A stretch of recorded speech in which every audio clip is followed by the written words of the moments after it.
State your names for me. Jennifer Cox. Bryan Cox. We're glad to have you here this morning, and we really appreciate you doing this with us. Tell me your family background.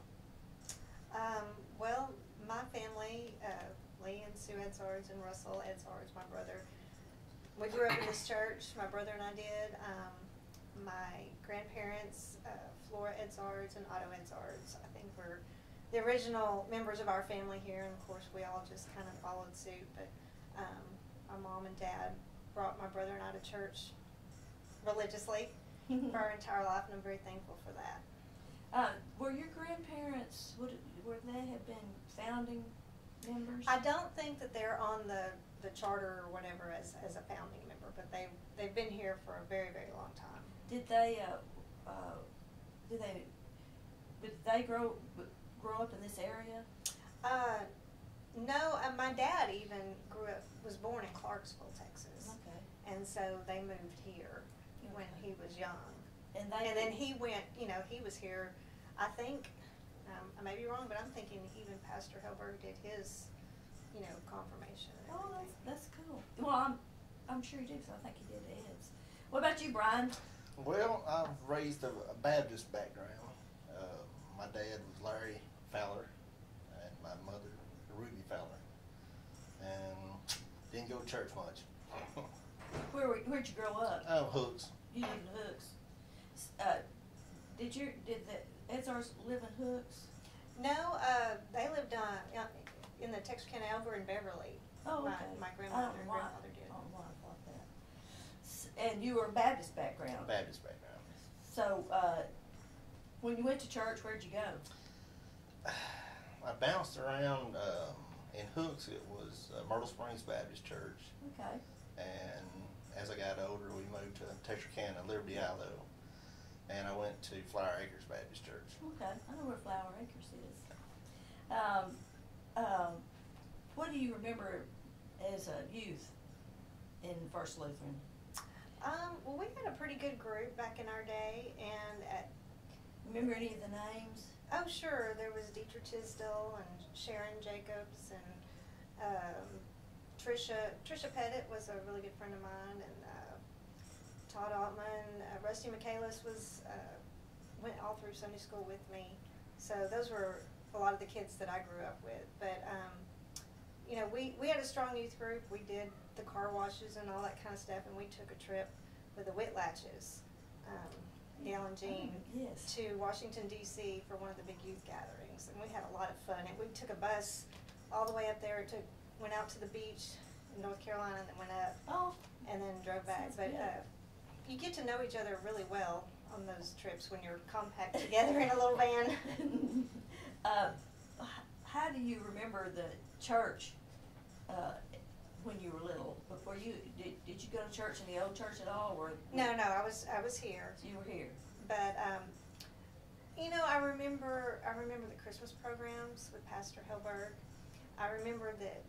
He did the programs. He had a black notebook. He sat up there. He taught everybody their parts and went through it. He was very involved in everything. I remember going to Sunday school, all through my younger years, and Easter egg hunts and all that stuff. So a lot of the same stuff that we do now. So it's kind of neat that some of that stuff's still around. You get to watch your kids go through the things that you went through. Yeah. What do you think? How do you think we need to approach the youth now?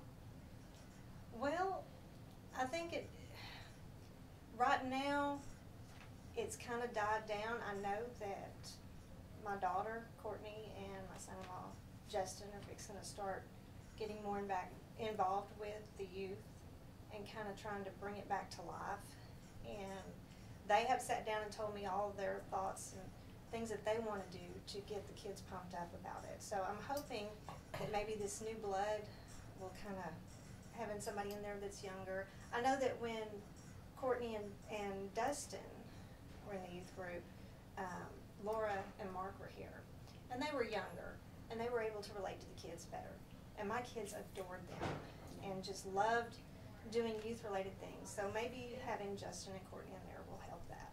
Yeah, it's been hard since we couldn't afford to keep the DCE, right? That really helps. What do you think, Ryan, as a kind of a new person coming in? Well, I really, basically what she said. Yeah. You know, you got to get them involved. Yeah. Like have fun activities and stuff like that for them too. Do you think that would have helped when you were younger? We had, what I can remember, we had a lot of activities. We went bowling and fishing and things like that. That sounds like fun. Yeah.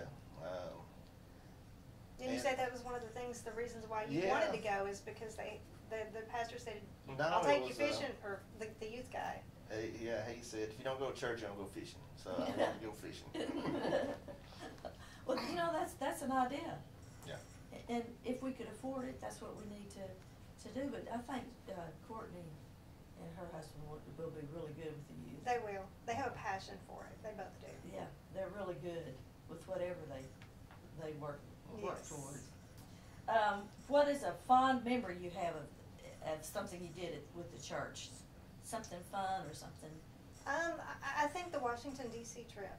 I mean, that we just had a blast. Like I said, we went out to North Carolina, and then we went to Washington D.C. and we did some crazy things. That I mean, we got somehow we went down a bad part of the neighborhood in Washington D.C. and I've always been a camera person. I like to take pictures of everything, and there were some prostitutes. I've never seen them before, and I got my camera out and took pictures, and they started chasing the church van, throwing rocks at it because they didn't want to be on camera. I was kind of naive. I'd never seen one. I just wanted a picture. I still have the picture, though. So if any of them are watching, they're on film. Anybody anywhere around me is on film somewhere. Okay, let's see. What else do we have? Were you on the softball team, or did you do any of that? No, I was didn't do too that. young for that. Yeah. I remember it, but I wasn't involved. Did you ever go to any of the ball games? I did not. I didn't either. I didn't know about it. I mean, I did know about it, but I didn't. Wasn't your thing? Didn't occur to me to go. What do you think what's a challenge that we need to overcome in our church? Oh, goodness. I don't know. I mean, to stay or to grow.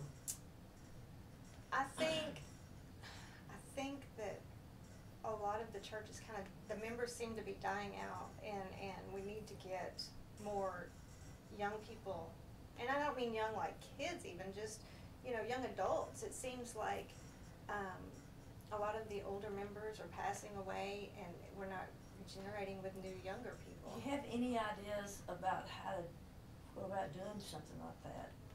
I don't. I mean, I've seen the pastors make that effort, and it's just so hard today. People don't go to church, and it's, those who want to sleep in can watch it on TV, I guess, and a lot of them just don't consider it a priority, I don't think. Well, Bryan, going to a different church, did they do something, or and maybe you were too young to pay any attention, to bring in new members that we're not doing? We just basically, as kids, brought our friends. Yeah. And we had activities and got them involved in it too. Yeah. And that's what I remember. That's how I got in church, was invited. So the church you went to always had a youth minister? Oh, yes, yes. Well, no, we had Sunday school. But after church and after Sunday school, we did activities. And you had somebody that was in charge of that? Yes, we had Johnny Combs. He was he's a pastor now, and he was over everything that I can remember, and he was my neighbor. So you had to somewhat yes. go and do that. Do you remember any of the older folks in church that? Well, you remember the Whitlatches because he was a vicar here. Mm-hmm. And anybody else you remember that gosh. worked with you all? Worked with the youth. Uh-huh. They were the most involved. I mean, they really just got in there and had fun with us. Really, that come to mind. Okay, whiplashes. Anything else you'd like to add to anybody else, or any other, things that happened to you in church that you'd like to talk about? I guess one of the things, there was a time when I went through a hard time. I had a couple of miscarriages, and I kind of got bitter towards life and everything, and kind of backed off from church for a couple of months just because I was so hurt and angry about it. And when I started coming back, and I don't think that it was intentional on their part, but Janice Murphy and Sheila Eastman started asking me to come do ladies' aid things and to go to ladies' conventions with them and that sort of thing. And those two women helped me through a really hard time. And I just have always had a special place in my heart for them, because I was hurting so bad, and they just kind of took me under their wing. And noticed it, evidently. I guess, we didn't ever talk about it a whole lot specifically, but they were just there, and they wanted me to get involved, and I guess I needed that. I needed to get my mind off of things and focus on other things, and it kind of helped me turn a corner. Well, that's great. I'm glad you said that. Thank y'all for coming. Yes. Anything else? Bryan, you have anything? No, I don't have anything. Have we been friendly enough Oh, to yes, you? yes, definitely. I enjoyed it. We're glad you're a new member. Well, thank you. Thank you, Jennifer. Thank Both you. of you for being here.